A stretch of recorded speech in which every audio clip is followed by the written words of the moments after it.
السلام عليكم ورحمة الله تعالى وبركاته. إن شاء الله غادي نعمل معكم طبق باذنجان اللي هو غادي ناخد باذنجان وغنعملو كباب. كيف عملت معكم مرة سابقة كباب بالقرع بالزوكيني، غادي نعمل معكم كباب بالباذنجان. I'm gonna make kebab with eggplant. ان شاء الله غادي ندير معكم الكباب بايغ غادي نقطع الدنجال ان شاء الله ونفورو. كاينين الناس اللي كياخذوا، انا عندي دنجاله كبيره it's too big, they put it in the oven and take the skin out. I'm gonna cut it small and peel it and cut it cubes and put it to steam it. I'm going to steam it. I'm not going to boil it because it's going to take a lot of water. You know, the eggplant, they have a lot of water. I'm just going to steam it إن شاء الله. أنا غادي نفورو لأنه تعرفوا الدجاج كياخد بزاف ديال الماء، ما غاديش ندير. غادي نقطعو طريفات ونفورو ونرجع لكم ان شاء الله. نوريكم اللي غادي ندير. المهم غادي نوريكم كيفاش غنقطعوا دابا ان شاء الله تكونوا تشوفوا. غنقطعوا طريفات صغار، انا ياخذ لي الوقت باش نوريكم كل تقطع كلها هي. نقطعوا طريفات صغيورين، قطعي مكعبات. you can cut it small cube and put it to steam it ان شاء الله. And some people, like I said, they put it in the oven and they poke the skin and put it in the oven. After that, they put it in Ziploc or plastic container and they take the skin off. See, like this. I'm going to cut all of it like this, inshallah. I'm going to steam it. And what I need on the eggplant, the seasoning I need like see here, tomato, طماطم مطيشة, بصل, onion and garlic and بقسماط or breadcrumbs ولا اش تقولهم الشابرول and parsley and celery and cilantro, القزبر والمقدونس اللي هو القزبر والمعدنوس، الفلفل الاسود بلاك بيبر البزار، والفلفل شطه اللي هي الكرانش بيبر السبايسي and cumin, one spoon of this, and salt depends on, and paprika if you paprika. That's it. That's what I need. I will show you when the eggplant is steamed for me, inshallah, and I will show you how I can mix it. And I need egg, inshallah, but that's in the end, not now. And the flour, purpose flour, not now. When the eggplant is steamed, inshallah. أنا هفضل أقطع كده لغاية ما، وطبعا البارسلي حيكون مقطع صغير. I'm going to chop the parsley too and onion. I'm going to chop the onion and shredded the garlic.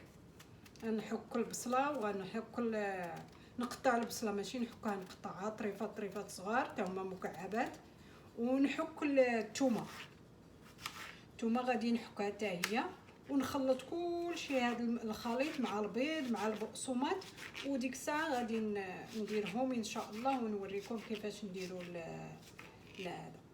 الكباب، الايغ كباب، الكباب ديال الدنجال ان شاء الله. ها هو الدنجال ديالنا فورتو مقطع صغير وفورتو. I steam it. I'm gonna put it here ان شاء الله.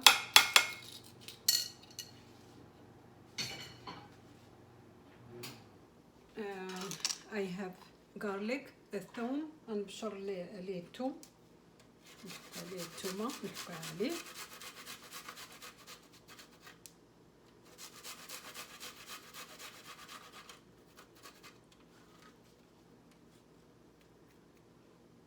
غادي ندير الكمون، الكيومن احط كله. الملح على حسب، احط شويه وبعدين ندوق. اوكي. والشطه the spicy crunchy pepper، بابريكا معلقه.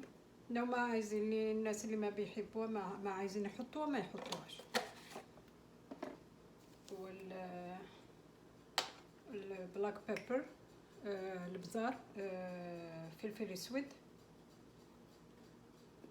بعدين ادوق واحط البصل. البصل I cut it cubes. See the onion I cut it small. I have one onion I cut it small. انا قطعت البصله وقطعتها مكعبات صغيره. ونفس الشيء الطماطم قطعتها صغيره. هحط دي 2 طماطمات، هحط بس نصها، هحص يعني على واحده. واحط القزبر والمقدونس chop it. I did chop the cilantro and parsley. See like this. قطعتهم. انا هحط يعني كده، يعني كده كبشه باليد، واشوف يعني لو محتاجه ممكن. خلاص انا حطيت كله. احط البيضه عليه واخلطهم بيديا، ولما يتخلطوا هعمل احط البقسماط كمان. ممكن تخلطي كله وبعدين تعملي، بس هو مش يتماسك لو ما حطيتيش البيض معاه، لازم يتماسك. وبعدين خلاص. عندي الدقيق هنا، عندي الفلاور هنا. لما هعملهم يعني برجر كباب يعني. اخلطهم وبعدين احطهم في الدقيق ان شاء الله في الطحين. When I make it like a pari, I put it in the flour, but في نفس الوقت لازم ادوق شويه. هزود شويه ملح.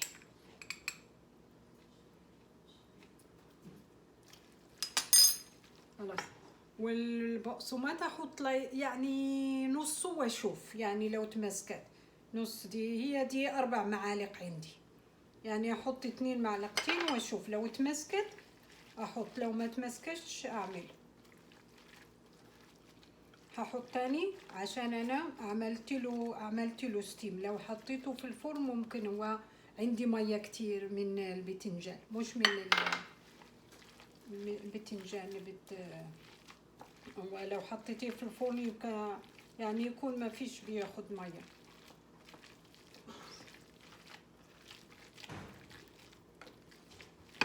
البقسماط دول انا هحطهم كله. دي يعني الكميه all this bread crumbs. خلاص هو خلاص هعمله.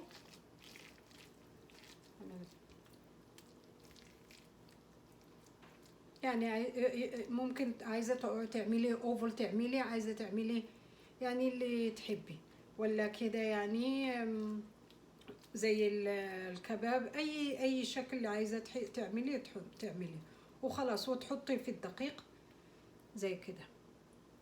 اعمل واحده وبعدين اقلب الثانيه وخلاص. وهسخن الزيت الزيت مش هتحطي كتير في المقله ان شاء الله. انا هوريكم يعني يكون شويه، يعني مش كتير في المقله في الطاسه، يعني شويه بس وتقليه.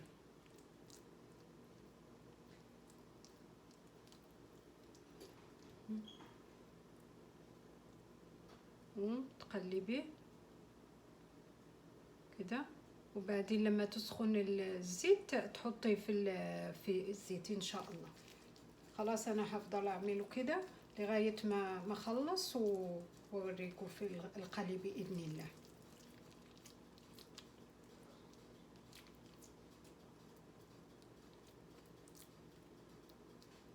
وتكوني يعني غيرتي يعني من كل يعني مسقعة ولا زعلوك ولا يعني شكله تاني شكل.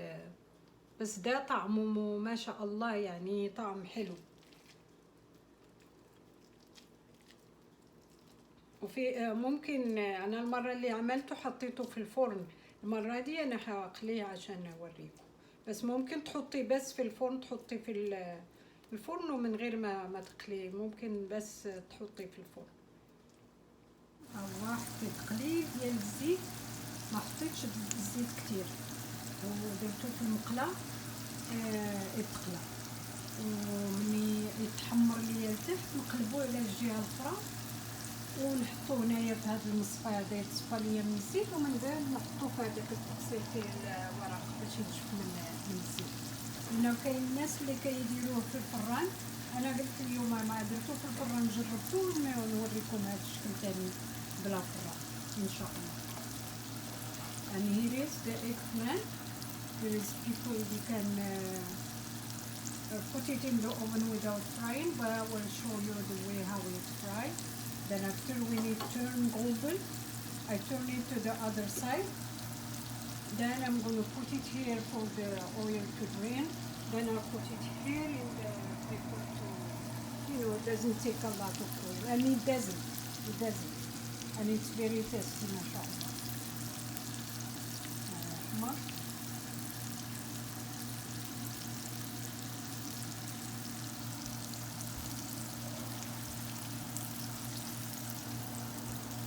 And this one I make it without cheese. There is the others. This one I put more mozzarella cheese if you like to. But the recipe is with cheese, but I don't want cheese. That's why I show you without cheese. But you can. This one I will show you when it's a little bit brown. It's the same. Doesn't make no difference.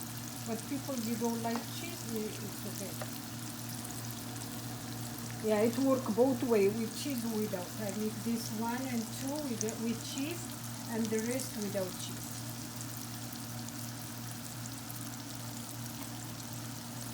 You can put mozzarella cheese. See, the oil is not a lot, just a little bit.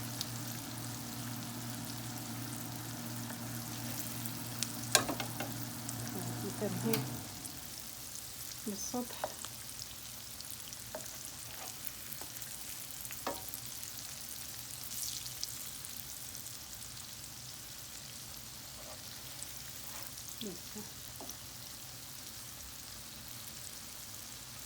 هادو كيف قلت لكم هاد الجوج انا درت فيهم موتزاريلا تشيز، وهادو درتهم لاش ما تناكلش انا تشيز وهذا. المهم الوصفه ديروا فيها تشيز، ديروا فيها موتزاريلا، ديروا فيها الجبنه الحمراء، ديروا فيها اي جبنه بغيتو. المهم ماشي ما تكونش سايله باش ما تسيحش ليكم في الطنجره.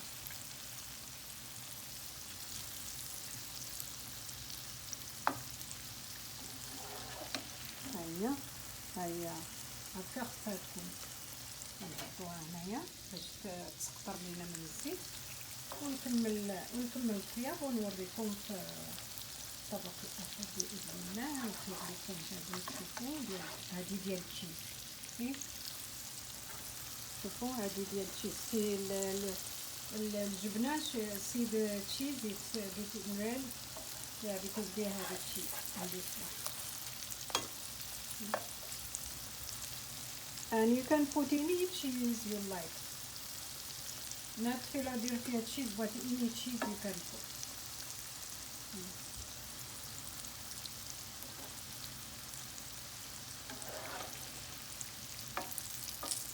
And the oil is not a lot, just a little bit.